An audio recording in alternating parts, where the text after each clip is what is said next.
बच्चों आज के इस सेगमेंट में हम लोग बात करने वाले हैं एंगुलर मोमेंटम। एंगुलर मोमेंटम काफी इंपॉर्टेंट टॉपिक है अगर हम इसको जेईई मेंस, एडवांस या फिर नीट के कॉन्टेक्स्ट में देखें। लेकिन बच्चों इस कॉन्सेप्ट पे मास्टरी करने से पहले आइए जरा देखते हैं कि क्या डिफरेंस है rectilinear motion and circular motion में। अगर हम ये समझ पाए तो हमारे लिए एंगुलर मोमेंटम को समझना आसान हो जाएगा।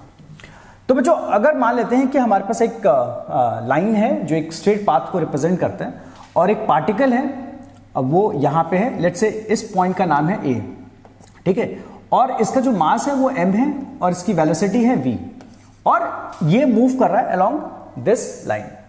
एक ऑब्जर्वर है यहाँ पे, लेट्स से O पे, और यहाँ से अगर हम देखें तो इस मोमेंट पे मान लीजिए ये t इक्वल टू टी है, किसी इंस्टेंट t पे ये ऑब्जर्वर जो कि अभी रेस्ट पे है, ठीक है, तो एट रेस्ट लिख देता हूं, ठीक है। अगर ये इसकी पोजीशन से इसकी पोजीशन को अगर हम ज्वाइन करते हैं तो हमारे पास एक वेक्टर मिलता है OA वेक्टर, जो कि क्या है PV, पोजीशन वेक्टर है, ठीक है। ये क्या है पोजीशन वेक्टर। तो अगर आप देखो, अगर ये पार्टिकल, ये जो ऑब्जर्वर है इस पार्टिकल के मोशन को देखते हैं t इक्वल टू टी या फिर इसके आगे आने वाले टाइम पे, तो ये पार्टिकल कुछ देर बाद यहां होगा, उसके कुछ देर बाद यहां होगा एंड सो ऑन, आगे बढ़ता रहेगा इसी लाइन पे। लेकिन एक चीज जो ऑब्जर्वर देख रहा है उसकी पोजीशन में तो चेंज होगी। जैसे अभी OA मान लीजिए पॉइंट B है, ये पॉइंट C है, तो इस पार्टिकल की position will keep changing with respect to time, और ऑब्जर्वर के पॉइंट से भी इसकी पोजीशन वेक्टर क्या होगी, चेंज होती रहेगी, है ना। लेकिन एक चीज कॉमन होगी, वो क्या, अगर आप कंसीडर करें इस पार्टिकल के मोमेंटम का डायरेक्शन। मोमेंटम का डायरेक्शन क्या होता है, जो वेलोसिटी का डायरेक्शन होता है। तो यहां पे जो मोमेंटम का डायरेक्शन है वो क्या है, along this axis. Let's say ये एक्स एक्सिस के कोई पैरेलल लाइन है, तो जो मोमेंटम का डायरेक्शन होगा वो क्या होगा, आई कैप, ठीक है। आई कैप के अलोंग ये मूव कर रहा है।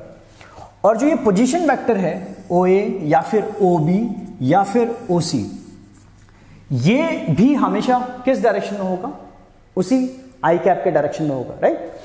तो किसी भी टाइम पे, ये मान लीजिए बहुत देर तक इस पार्टिकल को मूव करता हुआ देख रहे हैं, तो ऐसा कभी भी कोई मोमेंट नहीं आएगा जब OA वेक्टर एंड जो यहां पे P वेक्टर होगा, इनके बीच का एंगल हमेशा क्या होगा, 0 डिग्री।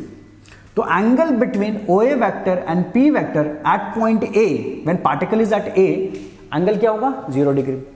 इसी तरह से जब पार्टिकल B पे आएगा तो OB vector will be position vector, और इसका मोमेंटम P मान लेते हैं कांस्टेंट स्पीड से इसी एक्सिस के अलॉन्ग, इसी डायरेक्शन में मूव कर रहा है, तो इसका मोमेंटम चेंज नहीं होगा।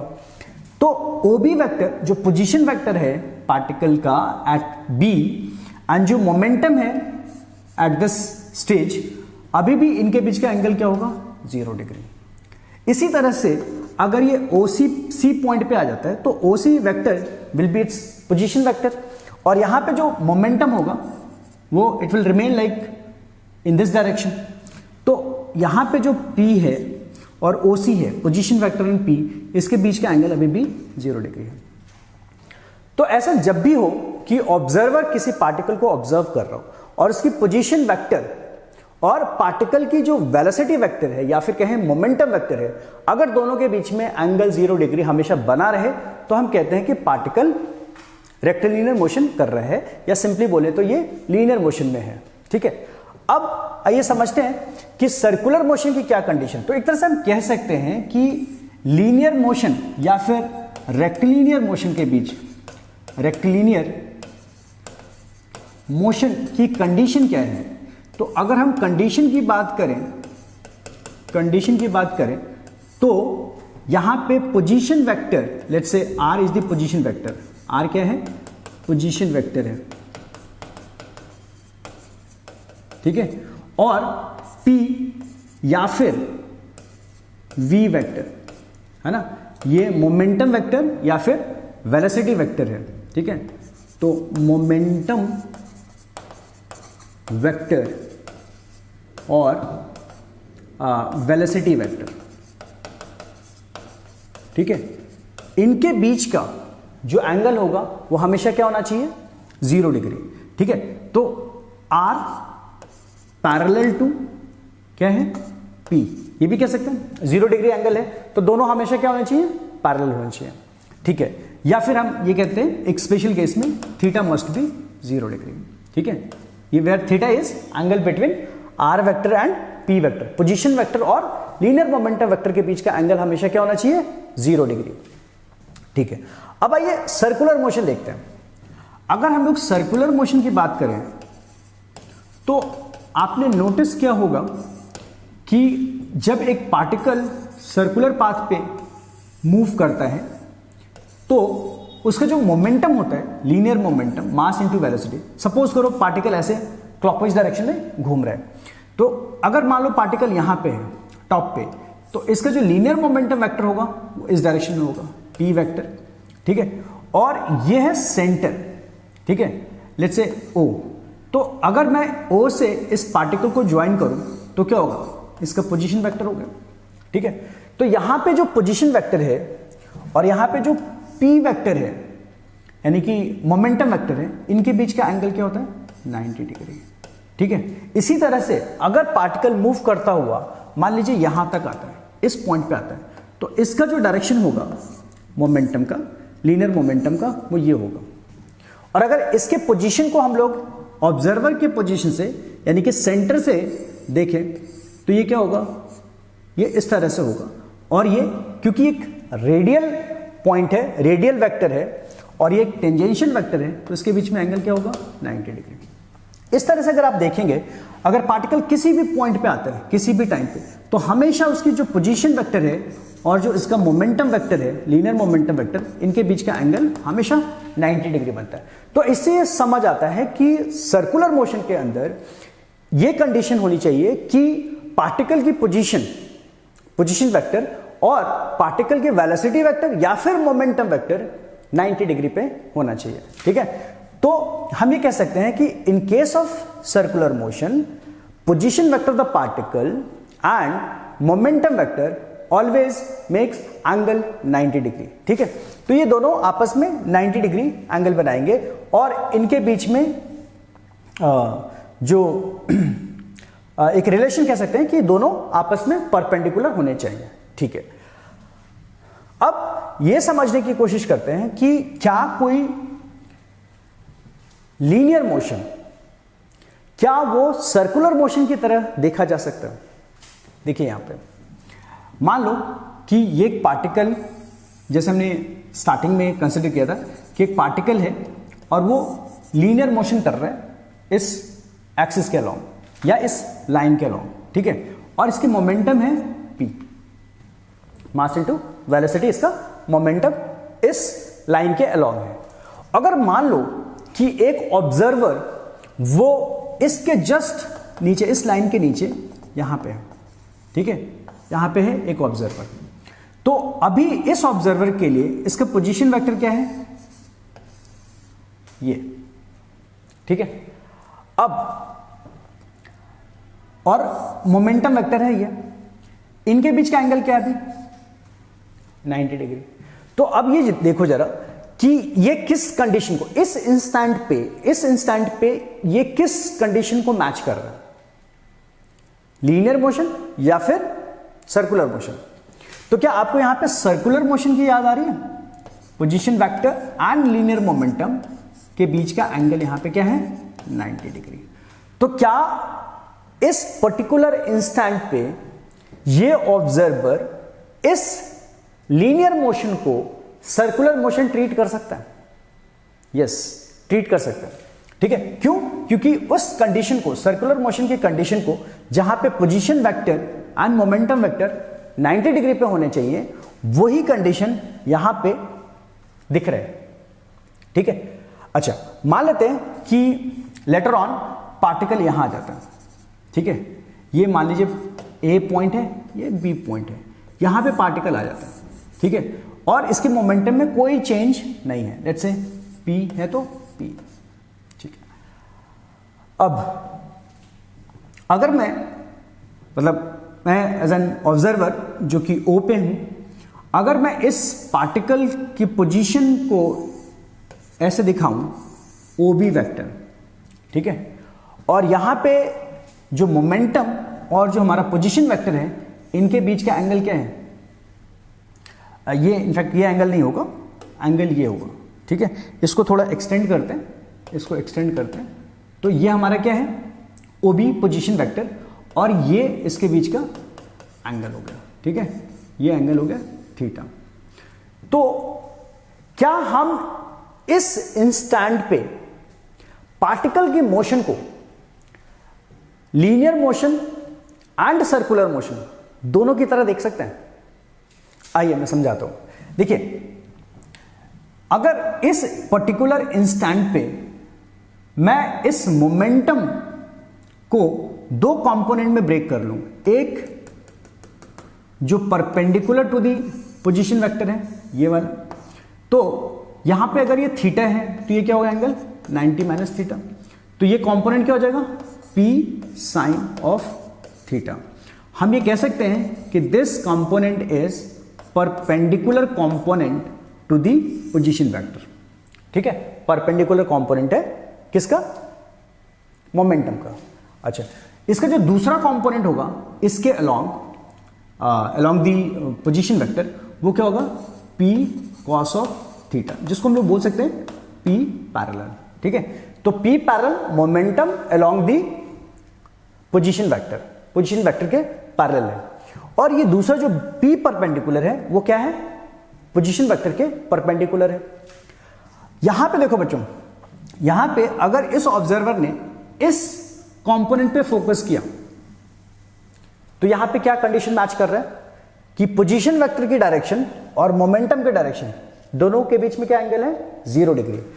तो ये ऑब्जर्वर अगर इस कंपोनेंट के पॉइंट ऑफ व्यू से देखता है तो ये लीनियर मोशन कर रहा है, और अगर हम इसको कंसीडर करें, इसको इग्नोर करके इस कंपोनेंट को कंसीडर करें P परपेंडिकुलर, तो यहां पे पोजीशन वेक्टर और इसके बीच में क्या एंगल बन रहा है? 90 डिग्री, ठीक है। तो इस हिसाब से हम ये कह सकते हैं कि यहां पे जब पार्टिकल इस पॉइंट पे है तो ये दोनों तरह का मोशन कर रहा है ना, linear motion as well as circular motion, ठीक है। अब बच्चों अगर मान लेते हैं कि ये पार्टिकल मूव करता हुआ किसी और पॉइंट C पे आ जाता है, लेट्स से यहां, ठीक है, और इसका जो लीनियर मोमेंटम है वो स्टिल यही है, इसी डायरेक्शन में P, तो क्या हम ये कह सकते हैं कि पोजीशन वेक्टर का जो लेंथ है, जो मैग्नीट्यूड है, वो बढ़ गया, ठीक है। अगर इससे कंपेयर करो, आप पहले इस सिचुएशन को इससे कंपेयर करो तो ये पोजीशन वेक्टर की जो मैग्नीट्यूड है वो इससे ज्यादा है, और अगर हम इसकी बात करें तो ये इससे भी ज्यादा है, ठीक है। लेकिन अगर फिर से अगर मैं इसको इस P को कंपोनेंट में ब्रेक करता हूं तो ये वाला कंपोनेंट क्या आ गया बच्चों? P sine of theta. अगर मैं ये एंगल थीटा लूं, ठीक है, और ये जो कंपोनेंट होगा वो क्या होगा? P ऑफ कॉस थीटा, ठीक है। तो यहां भी पार्टिकल जब यहां आ गया तब भी इसको हम लोग दो तरह के मोशन में ब्रेक कर सकते हैं, एक सर्कुलर मोशन और दूसरा लीनियर मोशन, ठीक है। अच्छा, अब इसमें एक चीज देखते हैं। मान लो बच्चों ये जो डिस्टेंस है ये एक स्पेशल डिस्टेंस है which is minimum distance to this line. अगर इस पॉइंट O से इस लाइन, जिसको हम लोग लाइन ऑफ मोमेंटम भी कह सकते हैं, क्योंकि मोमेंटम लगातार इसी लाइन के अलॉन्ग हो रहे हैं, तो पार्टिकल चाहे कहीं भी हो, अगर आपने उसके दो डॉट्स किसी भी दो पोजीशन को ज्वाइन करके अगर आपने एक लाइन ड्रॉ कर दी, इस लाइन को क्या बोलेंगे? इस लाइन को बोलेंगे line of momentum, line of momentum, ठीक है। तो जब भी मैं मोमेंटम बोलता हूं तो आप समझना कि मैं लीनियर मोमेंटम की बात कर रहा हूं, ठीक है। तो ये लाइन ऑफ मोमेंटम है, ये ऑब्जर्वेशन पॉइंट है। यहां से इस पॉइंट A का जो डिस्टेंस है इट्स वेरी स्पेशल। क्यों? क्योंकि ये परपेंडिकुलरली फॉल कर रहा है और इसके डिस्टेंस को मैं मान लेता हूं R परपेंडिकुलर, जो कि यहां पे लेट्स से डी है, या फिर डी परपेंडिकुलर कह लेते हैं, ठीक है। अच्छा, मान लीजिए यहां पे इस केस में जो लेंथ है इस OB वेक्टर का वो है R1, और इस केस में O और B के बीच का, सॉरी ये C पॉइंट है, तो O और C के बीच का जो डिस्टेंस है लेट्स से R2, ठीक है। अच्छा, थोड़ी देर के लिए मान लेते हैं ये एंगल θ1 है और ये एंगल θ2 है, क्योंकि एंगल चेंज हो रहा है, it's keep changing with time. तो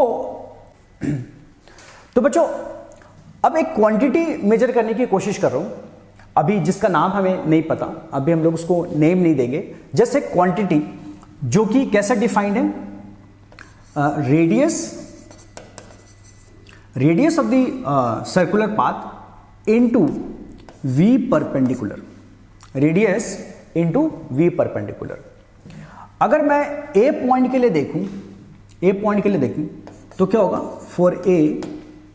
फॉर A, तो अगर यहां पे ये पार्टिकल इस डायरेक्शन में है, ठीक है, और इस डायरेक्शन में है, तो इसका जो सर्कुलर पाथ होगा कैसा होगा, ऐसा। इसको सेंटर एज्यूम करते हुए आप एक सर्कल ड्रॉ कर सकते हो। तो फॉर A रेडियस की जगह आप क्या लिखोगे, D परपेंडिकुलर, ठीक है, या R परपेंडिकुलर, इनटू ये जो मोमेंटम है वो क्या है, यहां पे है P, तो D परपेंडिकुलर इनटू P। ये एक हमने क्वांटिटी लिख दी जब पार्टिकल A पे है, ठीक है। क्वांटिटी को QA से रिप्रेजेंट करें, मतलब वो क्वांटिटी जो मैंने यहां पे डिफाइन की है, जब वो A पॉइंट पे होगा तो उसे कैसे एक्सप्रेस करेंगे, तो इस तरह से ऐसे यहां पे एक्सप्रेस कर लेंगे। इसी तरह से अगर पार्टिकल B पे आता है तो ये हो जाएगा उसका रेडियस, और वो उसका जो पाथ होगा इंस्टेंटेनियस सर्कुलर पाथ वो कुछ इस तरह का होगा। तो वहां पे इसी क्वांटिटी को कैसे लिखेंगे बच्चों, QB इक्वल टू ये डिस्टेंस है R1, तो R1 टाइम्स यहां पे जो परपेंडिकुलर कंपोनेंट है वो क्या है, P sin θ1, तो P sin θ1। सिमिलरली अगर पार्टिकल C पे आता है तो अब ये हो जाएगा इसका रेडियस, और ये इसका परपेंडिकुलर कंपोनेंट ऑफ मोमेंटम। तो C पे सेम डिफाइंड क्वांटिटी को लिखेंगे R2 times P sine of θ2, ठीक है। अच्छा, अभी फर्स्ट ग्लांस में आपको ऐसा लग रहा होगा कि ये सारी क्वांटिटी QA, QB, QC सारे डिफरेंट है, लेकिन अब जरा देखते हैं, अगर मैं यहां पे देखूं फॉर B ये θ1 है, तो इसके वर्टिकली अपोजिट ये एंगल भी क्या होगा, θ1, ठीक है। और अगर इस राइट एंगल ट्रायंगल OAB के अंदर देखें तो ये है 90 डिग्री, ये है A, ये है B और ये है O, तो और ये वाले जो एंगल है वो क्या है, θ1। तो अगर आप देखो तो ये क्या रिप्रेजेंट कर रहा है, D परपेंडिकुलर, और ये क्या है, R1। अगर मैं इस ट्रायंगल के अंदर sin θ1 लिखूं तो क्या लिखूंगा, परपेंडिकुलर अपॉन हाइपोटेनस, तो परपेंडिकुलर की जगह D परपेंडिकुलर एंड यहां पे हो गया R1। तो यहां से आप देखो R1 times sine of θ1 will be T perpendicular, ये सर होगा। अच्छा, इसी तरह से जब पार्टिकल C पे पहुंचता है तो भी क्या होगा, अगर मैं इसको OAC एक राइट एंगल ट्रायंगल बनाऊं, OAC, OA एंड C, ठीक है, तो ये जो एंगल है θ2, तो इसके वर्टिकली अपोजिट एंगल भी क्या होगा, θ2। तो यहां पे ये एंगल हो गया θ2, ये पॉइंट C, ये पॉइंट A 90 डिग्री, ये डिस्टेंस R2 और ये डिस्टेंस स्टिल वही रहेगा D परपेंडिकुलर। अगर मैं इसमें अगेन इस एंगल के लिए साइन लिखूं, साइन ऑफ θ2, तो it will be perpendicular divided by hypotenuse R2, तो R2 times sine of θ2 will be the perpendicular. ठीक है, ये हमारा क्या हो जाएगा, रिलेशन। ठीक है, अब अगर मैं r1 sin थीटा 1 को यहां पे r1 sin थीटा 1 को रिप्लेस कर दूं d परपेंडिकुलर से, तो क्या रह जाएगा हमारे पास, ये p into D perpendicular. c के लिए r2 इंटू साइन थीटा 2 को अगर मैं रिप्लेस कर दूं d परपेंडिकुलर से, तो क्या हो जाएगा, p d परपेंडिकुलर। तो इस तरह से a पॉइंट पे भी ये क्वांटिटी p d परपेंडिकुलर है और b पॉइंट पे भी p d परपेंडिकुलर है और c पॉइंट पे भी p टाइम्स d परपेंडिकुलर है। मतलब ये कोई क्वांटिटी है जो through out the motion fixed है। ठीक है, अब इसी क्वांटिटी को जैसे अगर आप डी परपेंडिकुलर बोलते हो, तो ये डी परपेंडिकुलर को क्या बोलते हैं बच्चों, इसको बोलते हैं मोमेंट। क्योंकि सर्कुलर मोशन जब भी होता है तो सर्कुलर मोशन में रेडियस को क्या बोलते हैं, radius of the circular path is called moment. और अगर मैं इसको मोमेंटम से मल्टीप्लाई कर दूं जो उसके 90 डिग्री पे होना चाहिए, ये कंडीशन है बच्चों, मोमेंट एंड मोमेंटम हम दोनों को मल्टीप्लाई कर रहे हैं और अगर वो दोनों 90 डिग्री पे हैं तो हम इसे एग्जैक्टली बोलते हैं मोमेंट ऑफ मोमेंटम। ठीक है, अगर आपको सीधा मल्टीप्लाई करना है तो मोमेंट ऑफ मोमेंटम का मतलब ही है कि moment that is the radius and momentum that is linear momentum. Moment of momentum में दोनों चीजें आपस में 90 डिग्री होंगी तभी आप उसे मल्टीप्लाई कर सकते हो। तो यहां पे इस क्वांटिटी को, क्योंकि ये क्या है, यहां पे रेडियस था, मतलब ये जो रेडियस है, रेडियस इंटू वी परपेंडिकुलर, जिसको अभी हमने थोड़ी देर के लिए एक क्वांटिटी क्यों मान ली थी, इसी को बाय डेफिनेशन बोलते हैं एंगुलर मोमेंटम। तो angular momentum is basically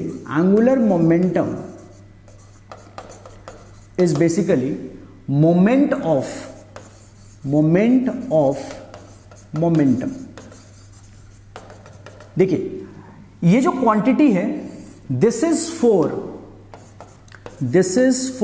quantity is only for a particle in circular motion.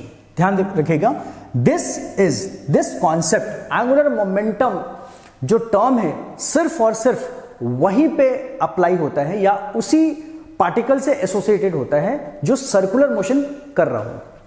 तो this quantity that is angular momentum is only for a particle which is in circular motion. तो जब particle circular motion में होगा तभी ये quantity defined है।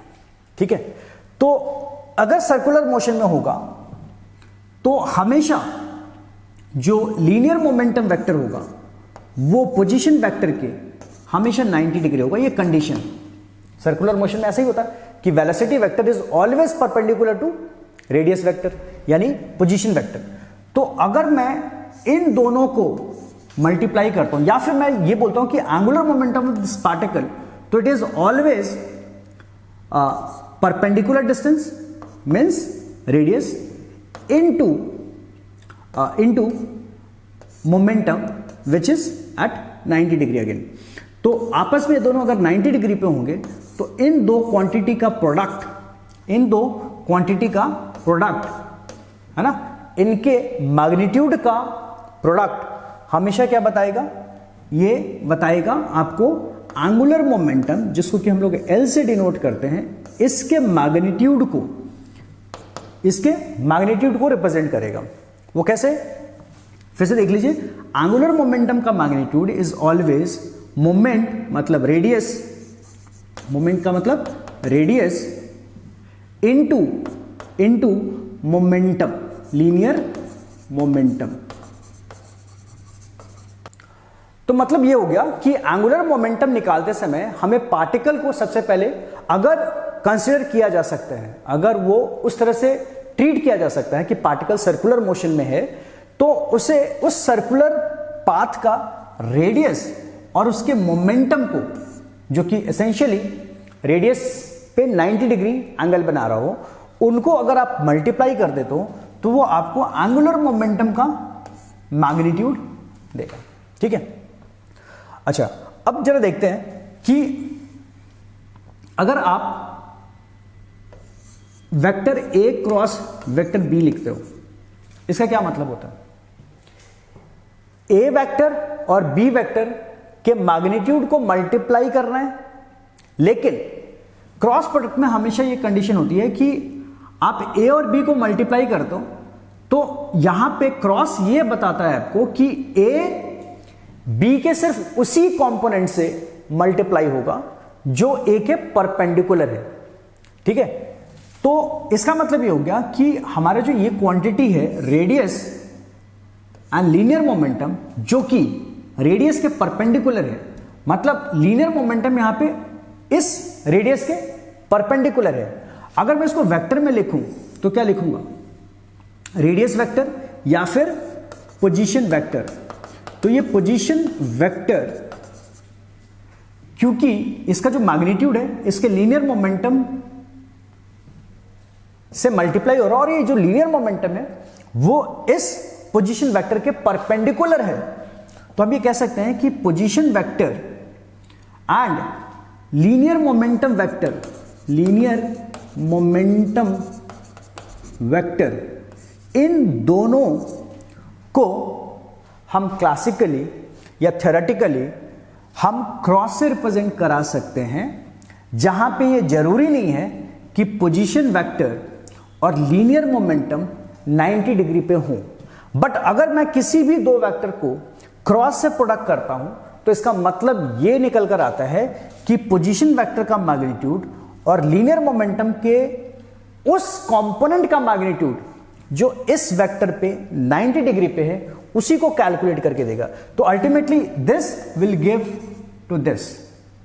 ठीक है, तो हम ये कह सकते हैं कि angular momentum vector, angular momentum vector can be written as position vector, that is moment cross linear momentum. इसका मीनिंग, मैथमेटिकल मीनिंग यही होता है। क्रॉस का मीनिंग ये होता है कि आप जिन दो वेक्टर को क्रॉस प्रोडक्ट करा रहे हो, एंड वो जरूरी नहीं है कि वो दोनों वेक्टर 90 डिग्री पे है, ये जरूरी नहीं है, और फिर भी आप उसको क्रॉस प्रोडक्ट करा रहे हो, तो वो अल्टीमेटली आपको सिर्फ उन्हीं दो कंपोनेंट को मल्टीप्लाई करके देगा जो आपस में परपेंडिकुलर। सपोज करिए इसका एक कंपोनेंट है, ये सिर्फ उसी कंपोनेंट से मल्टीप्लाई होगा लीनियर मोमेंटम के जो इसके पहले कंपोनेंट से 90 डिग्री पे हो, और अगर मान लीजिए इसका दूसरा जो कंपोनेंट है वो कंपोनेंट इसके उस कंपोनेंट से मल्टीप्लाई होगा जो कि 90 डिग्री पे है। तो इस तरह से अल्टीमेटली आपको ये क्रॉस प्रोडक्ट यही सेंस देता है कि हम सिर्फ उन दो क्वांटिटीज को मल्टीप्लाई कर रहे हैं जो आपस में परपेंडिकुलर है। और पहला क्या है? Radius, that means position vector, और दूसरा क्या है? मोमेंटम, दैट मींस मोमेंटम का वो कंपोनेंट जो रेडियस के परपेंडिकुलर है। ठीक है, तो इस तरह से हमारे जो एंगुलर मोमेंट वो कैसे डिफाइन हो जाता है बच्चों? एंगुलर मोमेंट इक्वल टू, अगर मान लीजिए आर एक पोजीशन वेक्टर को रिप्रेजेंट कर रहा है और पी वेक्टर लीनियर मोमेंटम को इंडिकेट कर रहा है, तो angular momentum is defined as R cross P, जिसको कि हम लोग क्या बोलते हैं? Moment of linear momentum, linear momentum. और ये फॉर्मूला हम लोग कहीं भी यूज कर सकते हैं, स्पेशली जब पार्टिकल एक्चुअली लीनियर मोशन कर रहा हो लेकिन ऑब्जर्वर के पॉइंट ऑफ व्यू से वो सर्कुलर मोशन भी कर रहा हो, या उसको सर्कुलर मोशन की तरह ट्रीट किया जा रहा है और ट्रीट किया जा सकता है ऐसे ऑब्जर्वेशन पॉइंट जहां से एक ऑब्जर्वर इस लीनियर मोशन को सर्कुलर मोशन की तरह देख सकता है, जो कि बस वो पॉइंट क्या होना चाहिए, कंडीशन ये है कि वो पॉइंट लाइन पे नहीं होना चाहिए। अगर वो पॉइंट लाइन पे हुआ तब तो वो एसेंशियली लीनियर मोशन कर रहा होगा, और अगर पार्टिकल लीनियर मोशन कर रहा है किसी ऑब्जर्वर के पॉइंट ऑफ व्यू से तो उसके पास कोई एंगुलर मोमेंटम नहीं होगा।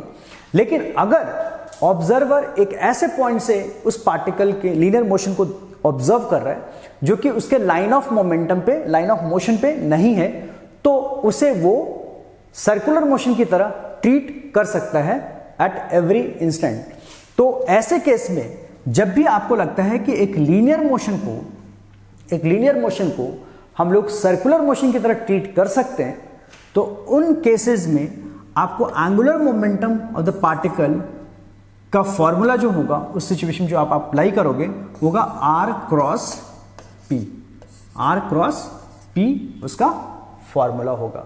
ठीक है बच्चों, तो ये है एक्सप्रेशन ऑफ लीनियर मोमेंटम। और यहां पे अगर लिटरली देखा जाए तो ये क्या है, ये दो वेक्टर का क्रॉस प्रोडक्ट। अगर मान लेते हैं एक सिचुएशन ले लीजिए कि R वेक्टर को हम लोग यूनिट वेक्टर नोटेशन में लिख रहे हैं, let's say AI cap plus BJ cap plus CK cap, और मोमेंटम वेक्टर को लिख रहे हैं PXI cap plus PYJ cap plus PZK cap. तो PX, PY एंड PZ ये क्या है, X component, Y component and Z component of linear momentum.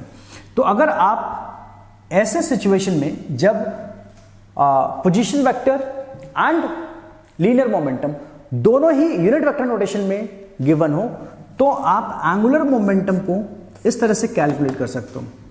कैसे,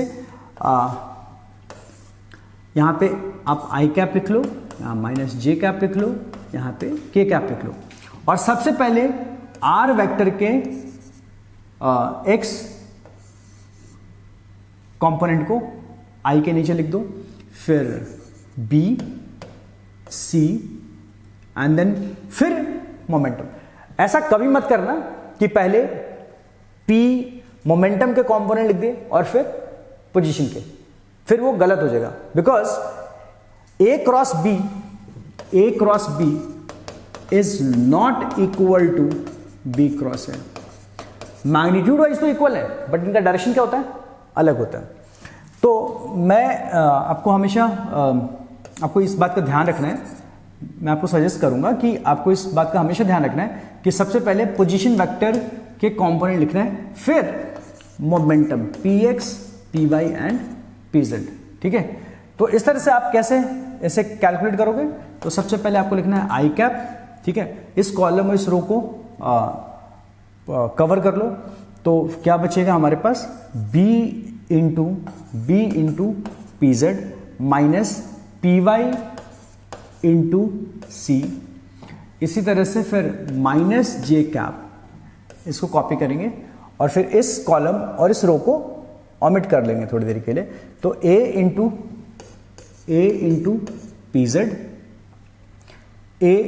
PZ minus PX into C plus K cap है ना, मतलब इस कॉलम और इस रो को हटा देंगे तो क्या होगा A times PY minus PX times B times PX, ऐसा भी लिख सकते हैं। तो इस तरह से आपका क्या हो जाएगा, आपका एंगुलर मोमेंटम कैलकुलेट हो जाएगा अगर पोजीशन वेक्टर और लीनियर मोमेंटम दोनों ही यूनिट वेक्टर नोटेशन में लिखे होंगे। ठीक है, हम लोग बात करने वाले हैं angular momentum of a rigid body. तो मान लेते हैं कि एक हमारे पास बॉडी है, किसी भी शेप का ले लेते हैं, और ये उसका एक्सिस ऑफ रोटेशन है which is perpendicular to this plane of board, इस तरह से है। ठीक है, तो जैसा कि हमें पता है कि कोई भी rigid body multiple point object से मिलकर बना है। तो मान लेते हैं कि यहां पे बहुत सारे पार्टिकल में एक पार्टिकल है जिसको हम लोग ith पार्टिकल बोल देते हैं, जिसका मास क्या है mi। ठीक है, और ये जो ऑब्जेक्ट है इस एक्सिस के अबाउट ऐसे रोटेट कर रहा है विद एंगुलर स्पीड ओमेगा, ठीक है। Rigid body is moving about this axis with angular speed omega. अब जो हमने ith पार्टिकल लिया है उसका पोजीशन एक्सिस ऑफ रोटेशन से मान लेते हैं r ith है, ठीक है। क्योंकि ये एंगुलर स्पीड से रोटेट कर रहा है तो इस पार्टिकल की एंगुलर स्पीड ओमेगा होगी, क्योंकि हर एक particle of a rigid body must have same angular speed, तो इसकी भी क्या होगी, एंगुलर स्पीड ओमेगा होगी, और वो इस सर्कल में घूम रहा होगा, ठीक है, इस सर्कल में घूम रहा होगा। तो इसके कॉरस्पॉन्डिंग एक टेंजेंशियल वेलोसिटी होगी, let's say v i. ith particle की टेंजेंशियल वेलोसिटी वी ith। अब आपको पता है कि v equal to omega R होता है, tangential velocity of any rotating object which is at distance r from the axis of rotation को हम लोग ऐसे लिखते हैं vt equal to omega R. तो ये जो ith पार्टिकल है इसकी स्पीड हम कैसे लिखेंगे, ओमेगा टाइम्स जो इसका डिस्टेंस है आर आई, ठीक है। और ये दोनों आपस में क्या है, परपेंडिकुलर, ठीक है, ओके। तो ये हो गया हमारा वी आई। अगर हम लोग इसको प्रीवियस कॉन्सेप्ट्स के अकॉर्डिंग चलें, जहां पे एक पॉइंट पार्टिकल क्या कर रहा था, रोटेशन कर रहा था, तो उसके लिए एंगुलर मोमेंटम क्या लिखते हो बच्चों, तो इस ith पार्टिकल की एंगुलर मोमेंटम लिखेंगे मोमेंट ऑफ मोमेंटम। तो ये जो मोमेंट है वो क्या है, आर आई, तो are I times it's momentum. मैं उस मोमेंटम को मल्टीप्लाई करने जा रहा हूं जो इसके परपेंडिकुलर है, which is M I V I. तो मैं इसको लिख देता हूं एम आई वी आई, ठीक है, ओके। और वी आई को मैं इस इक्वेशन से वी आई को रिप्लेस कर देता हूं ओमेगा टाइम्स आर आई। तो ये आर आई एम आई और ये ओमेगा टाइम्स आर आई, ठीक है। तो ये हो गया M I R I into R I, क्या हो गया, R I square and into omega, ठीक है। यहां तक क्लियर है, ओके। अब क्योंकि मुझे पूरे रिजिड बॉडी का एंगुलर मोमेंटम निकालना है, तो मैं क्या करूंगा, हर एक पार्टिकल का एंगुलर मोमेंटम लिखकर उसका एडिशन कर दूंगा। तो इस एडिशन को हम लोग कैसे दिखा सकते हैं, समेशन ऑफ एल आई, मतलब एक पार्टिकल का जो हमने निकाला है उसी को हम लोग क्या करेंगे, हर पार्टिकल के लिए ऐड करेंगे। तो समेशन साइन लगा दिया, इसका मतलब मैं हर एक पार्टिकल का एंगुलर मोमेंटम यहां लिख रहा हूं जो i इक्वल टू 1 से लेकर n तक है, i इक्वल टू 1 से लेकर n तक। अब सवाल है कि n क्या है, n is the total number of particle, मतलब ये जो रिजिड बॉडी है इसमें एज्यूम कर लो कि n पार्टिकल है, टोटल नंबर ऑफ पार्टिकल्स क्या है, कैपिटल N। तो हर एक पार्टिकल का एंगुलर मोमेंटम यहां पे सम लिख दिया, इसका यही मतलब है sum of angular momentum of each and every particle, okay. अब जरा देखिए, अगर मैं इसको ऐसे लिखता हूं summation of M I R I square, इसको ब्रैकेट में लेता हूं और ये ओमेगा कांस्टेंट है, इसे बाहर कर देते हैं। तो बच्चों as per the definition M I R I square क्या होता है, मोमेंट ऑफ इनर्शिया। तो ये क्या है, इस रिजिड बॉडी का मोमेंट ऑफ इनर्शिया आ गया, और ये ओमेगा, और ये हो गया एल नेट, इस ऑब्जेक्ट का नेट एंगुलर मोमेंटम एल, और ये क्या आ रहा है, आई ओमेगा, ठीक है। अब इस एंगुलर मोमेंटम का जो डायरेक्शन होगा वो ओमेगा के डायरेक्शन के अलोंग ही होगा, मतलब angular momentum is always in the direction of omega vector. अब यहां पे ये जो ओमेगा है इसका डायरेक्शन क्या है, सपोज करिए ये एक प्लेन है, ये है x एंड ये y, तो एक्सिस ऑफ रोटेशन z के अलोंग है, तो यहां पे जो हमारा पार्टिकल है वो एंटी क्लॉकवाइज रोटेट कर रहा है, ठीक है। तो अगर पार्टिकल एंटी क्लॉकवाइज रोटेट कर रहा है एक्स वाई प्लेन में, तो हमेशा याद रखना बच्चों, किसी भी प्लेन में सपोज एक पार्टिकल रोटेट हो रहा है, उसका सर्कुलर पाथ किसी भी प्लेन में है, तो उसका जो एंगुलर वेलोसिटी होगी, उसका जो डायरेक्शन होगा, it is always along the axis of rotation. तो इसका एक्सिस ऑफ रोटेशन ये है। इस केस में अगर हमने इस सर्कल को एक्स वाई प्लेन में ड्रॉ किया है, तो इसके एंगुलर वेलोसिटी का डायरेक्शन अलोंग जेड एक्सिस होगा, ठीक है, क्योंकि एक्सिस ऑफ रोटेशन ये जेड के अलोंग है, ठीक है।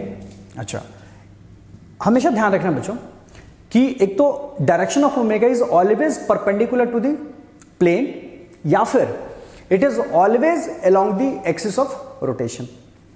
अब बात है कि अगर एक्सिस ऑफ रोटेशन लेते हैं सर, तो एक तो ये वाला डायरेक्शन हो गया और एक अंदर की तरफ डायरेक्शन हो गया, दो डायरेक्शन अभी भी है, तो अभी भी कंफ्यूजन हो सकता है कि वो बाहर की तरफ या अंदर की तरफ। मान लीजिए एक्सिस ऐसे है, तो या तो ओमेगा का डायरेक्शन ये होगा या फिर ये होगा, ठीक है। ये कैसे डिसाइड करेंगे? तो देखो बच्चों, अगर आप इस प्लेन के जो रोटेशनल प्लेन है उसके मान लो आप सामने से देख रहे हो, जैसे मैं इसको देख रहा हूं, तो यहां पे मुझे ये दिख रहा है एंटी क्लॉकवाइज। तो जब भी किसी ऑब्जर्वर के लिए ऐसा लगे कि रोटेशन एंटी क्लॉकवाइज है ना, एंटी क्लॉकवाइज, तो और ये आपका जो लाइन ऑफ साइट है ये एक्सिस ऑफ रोटेशन के अलोंग है, this is axis of rotation. तो आपको किसी एक तरफ प्लेन के किसी एक साइड जाना है और अपने लाइन ऑफ साइट को एक्सिस के अलोंग रखना है, और फिर आपको ऑब्जर्व करना है कि जो मोशन है, सर्कुलर मोशन है, वो एंटी क्लॉकवाइज है या फिर क्लॉकवाइज।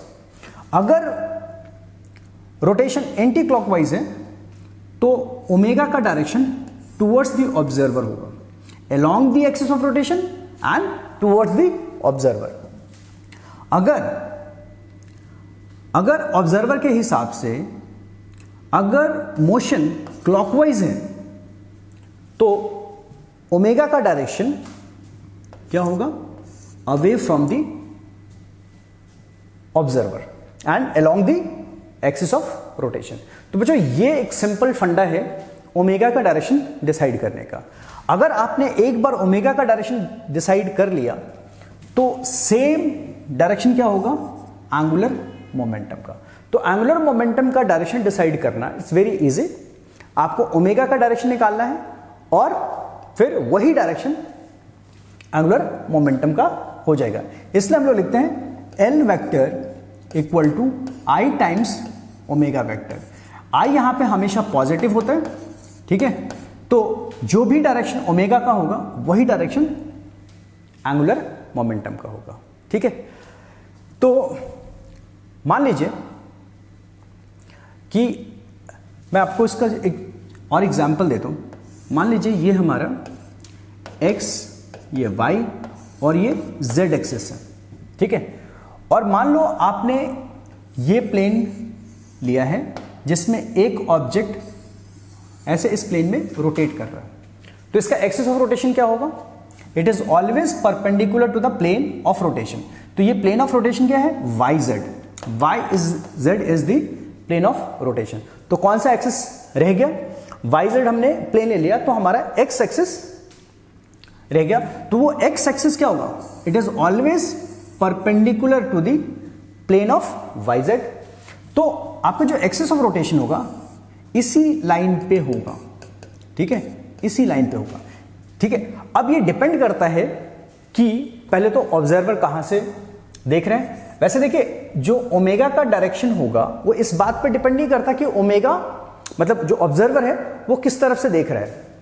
ऑब्जर्वेशन के पॉइंट से इसका कोई लेना देना नहीं है। बट हाँ, जो मैंने मेथड बताया है कि मान लीजिए आप इस रोटेशनल मोशन को यहां से ऑब्जर्व कर रहे हो और आपको यह लग रहा है कि ये एंटी क्लॉकवाइज है, तो एंटी क्लॉकवाइज के केस में ओमेगा का डायरेक्शन एक तो along the axis of rotation and towards you, towards the observer. तो इस डायरेक्शन में होगा ओमेगा का डायरेक्शन। देखिए अब ये चीज आप यहां से भी देखोगे ना, अगर आपने यहां से देखना शुरू किया तो अभी ये जो इस तरफ से जो डायरेक्शन एंटी क्लॉकवाइज लगता है, अगर आप उसके अपोजिट साइड से देखोगे तो डायरेक्शन क्लॉकवाइज होगा।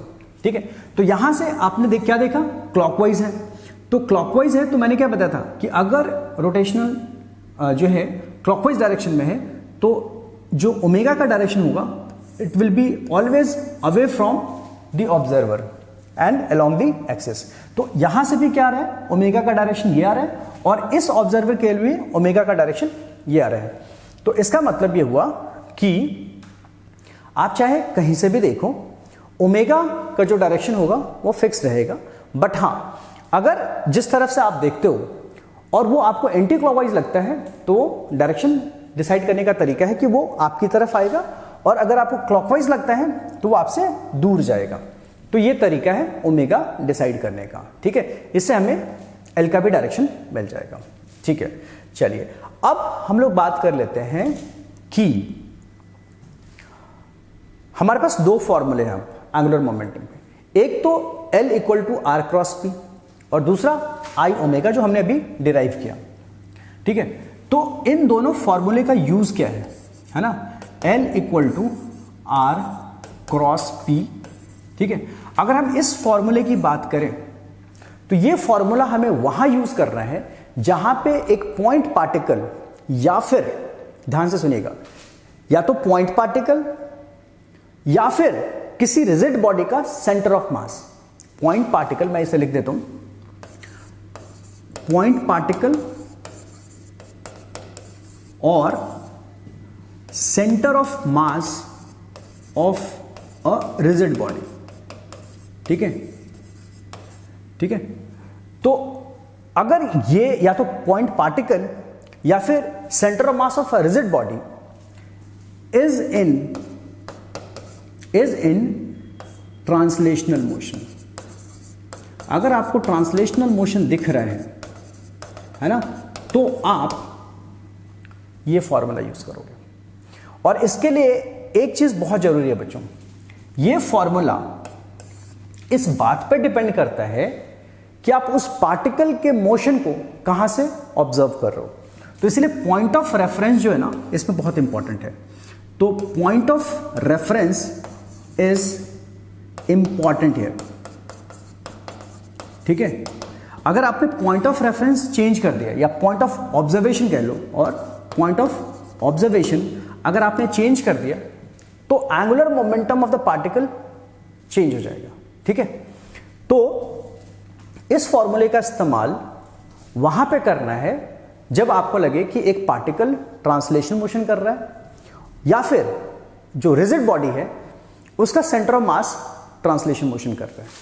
अगर इनमें से कोई भी एक कंडीशन आपको दिख जाए तो उसका angular momentum about a particular axis, point of reference या पॉइंट ऑफ ऑब्जर्वेशन, है ना, पॉइंट ऑफ ऑब्जर्वेशन और पॉइंट ऑफ रेफरेंस के अबाउट, जिसको हम लोग एक्सिस ऑफ रोटेशन मान सकते हैं, अगर उसके अबाउट आप उसका सर्कुलर मोशन ट्रीट कर रहे हो तो उसको उस पॉइंट को एक्सिस ऑफ रोटेशन बोल सकते हो। तो अगर आप किसी मूविंग पार्टिकल, मतलब उसका जो मूवमेंट होना चाहिए, ट्रांसलेशन होना चाहिए, अगर उसे किसी पॉइंट के रिस्पेक्ट में उसका एंगुलर मोमेंटम निकालना चाहते हो जो पार्टिकल स्ट्रेट पाथ में मूव कर रहा है, या फिर रिजिड पार्टिकल का centre of mass straight path पे मूव कर रहा है, तो आप ये वाला फॉर्मूला यूज करोगे। ठीक है, आई बात समझ? अब आप बोलोगे सर इसमें डायरेक्शन कैसे डिसाइड करें? तो डायरेक्शन डिसाइड करना भी बहुत सिंपल है। जैसे मैं आपको समझाता हूं कि मान लो एक पॉइंट साइज पार्टिकल इधर मूव कर रहा है विद लीनियर मोमेंटम p, और आपने सपोज करो इस पॉइंट से इसका आपको एंगुलर मोमेंटम निकालना है। तो ये हमारा क्या हो गया, पोजीशन वेक्टर। तो आपको करना क्या है कि इस पॉइंट के रिस्पेक्ट में p का एक परपेंडिकुलर कंपोनेंट लेना है, ठीक है, और उसका एरो जरूर बनाना।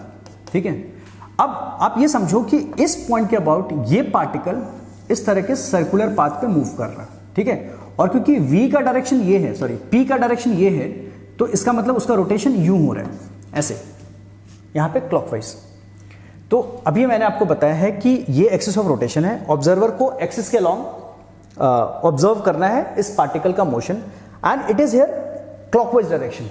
ठीक है, तो क्लॉकवाइज है, तो क्लॉकवाइज में क्या बताया था आपको कि ओमेगा का direction along the axis and away from the observer. तो मैं ऑब्जर्वर हूं, तो मेरे हिसाब से इसका डायरेक्शन मेरे से दूर जाना चाहिए, यानी कि अंदर की तरफ जाना चाहिए। तो अंदर की तरफ मतलब हम ये कह सकते हैं कि यहां पे जो ओमेगा या फिर एंगुलर मोमेंटम है, ये इसका जो डायरेक्शन है वो इनटू द प्लेन है, और इनटू द प्लेन को हम क्रॉस से भी दिखा सकते हैं। तो यहां पे जो डायरेक्शन है वो इनटू द प्लेन है। ठीक है, इसी तरह से अगर ये P इस तरफ होता तो ये जो जिस तरह से ये मैंने ड्रॉ किया वहां पे ऐसे ड्रॉ करते, फिर ये direction of rotation anti clockwise हो जाता, और फिर हम उसको टुवर्ड्स दी ऑब्जर्वर की तरफ, यानी कि इसके अलोंग देख लेते हैं। ठीक है, तो एंगुलर मोमेंटम का डायरेक्शन डिसाइड करने का सबसे अच्छा तरीका यही है कि आप ओमेगा का डायरेक्शन डिसाइड कर लो। ठीक है बच्चों, अब ये तो बात हो गई किसकी, कि L equal to R cross P को आप कैसे और कहां पे यूज करोगे। दूसरा है कि अगर जो दूसरा फॉर्मूला है हमारा वो L equal to I times omega है। ठीक है, तो ये जो एंगुलर मोमेंटम का फॉर्मूला है ये आप सिर्फ वहां यूज करोगे जहां पे आपको लगे कि ऑब्जेक्ट प्योर रोटेशनल मोशन कर रहा। ठीक है, अपने एक्सिस के अबाउट। तो किसी एक्सिस के अबाउट अगर एक rigid body pure rotational motion कर रहा है, या आपको क्लियरली दिख रहा है कि रोटेशन मोशन है, वहां पे ओमेगा डिफाइंड है, तो आप वहां पे ये वाला फॉर्मूला यूज करोगे। ठीक है, rotation of a rigid body. आप इनफैक्ट अगर पार्टिकल भी रोटेट कर रहा है, प्योर रोटेशन मोशन में है, यानी सर्कुलर मोशन में है, वहां भी आप इसे यूज कर सकते हो। मतलब आपको दिखना चाहिए कि वहां पे रोटेशन है, तो आप ये वाला फॉर्मूला यूज कर लोगे। ठीक है, ओके, तो दो फॉर्मूले, दोनों का यूज। लेकिन बच्चों एक सिचुएशन ऐसा भी आता है कि ऑब्जेक्ट या कोई रिजिड बॉडी वो रोटेट भी कर रहा है और ट्रांसलेट भी कर रहा है, उसका centre of mass straight line motion में भी है और वो बॉडी अपने एक्सिस के अबाउट रोटेट कर रही है। तो इस तरह के मोशन को बोलते हैं, मान लीजिए ओमेगा भी है और v ऑफ कॉम भी है। तो यहां पे जो मोशन है इसको बोलेंगे रोलिंग। क्या बोलेंगे बच्चों? रोलिंग। क्यों? क्योंकि इसमें ट्रांसलेशनल मोशन भी है, ट्रांसलेशनल मोशन भी है, एंड इसमें रोटेशनल मोशन भी है, रोटेशनल मोशन। ठीक है, तो अगर बॉडी रोलिंग स्टेट में है या रोलिंग मोशन कर रहा है तो यहां पे ट्रांसलेशनल भी है और रोटेशनल भी है। तो यहां पे एंगुलर मोमेंटम आप कैसे लिखोगे? L इक्वल टू, दोनों फॉर्मूले यहां पे आपको यूज करने पड़ेंगे। तो एक R क्रॉस P प्लस आई ओमेगा। ठीक है, R क्रॉस P के लिए रेफरेंस पॉइंट इंपॉर्टेंट है, बट आई ओमेगा के लिए रेफरेंस पॉइंट इंपॉर्टेंट नहीं है, सिर्फ इसके एक्सिस ऑफ रोटेशन इंपॉर्टेंट है। ठीक है, ये वाला जो पार्ट है ये ऑब्जर्वर के पोजीशन पे डिपेंड नहीं करता। ठीक है, बट ये करता है। ठीक है, तो ये वाला part depends on observation point, but this part does not depend on the position of observer. ठीक है, तो इस तरह से कभी कभी आपको सिर्फ ये फॉर्मूला लगाना होता है जब आपको दिखा कि पार्टिकल प्योर ट्रांसलेशन कर रहा है, और ये वाला फॉर्मूला आइसोलेटेडली तब लगा सकते हो जब आपको लगे कि ऑब्जेक्ट प्योर रोटेशन कर रहा है। लेकिन दोनों का कॉम्बिनेशन लगाना पड़ेगा अगर ऑब्जेक्ट प्योर रोलिंग या फिर रोलिंग कर रहा है। जरूरी नहीं है कि प्योर रोलिंग, क्योंकि प्योर रोलिंग की एक अलग कंडीशन है। तो रोटेशन प्लस ट्रांसलेशन में ये फॉर्मूला, मतलब दोनों का कॉम्बिनेशन, और इंडिविजुअल के केस में आपको समझा दिया, रोटेशन में आई ओमेगा और ट्रांसलेशन में आर क्रॉस पी। तो ये है बच्चों यूज ऑफ एंगुलर मोमेंटम के फॉर्मूले। ठीक है।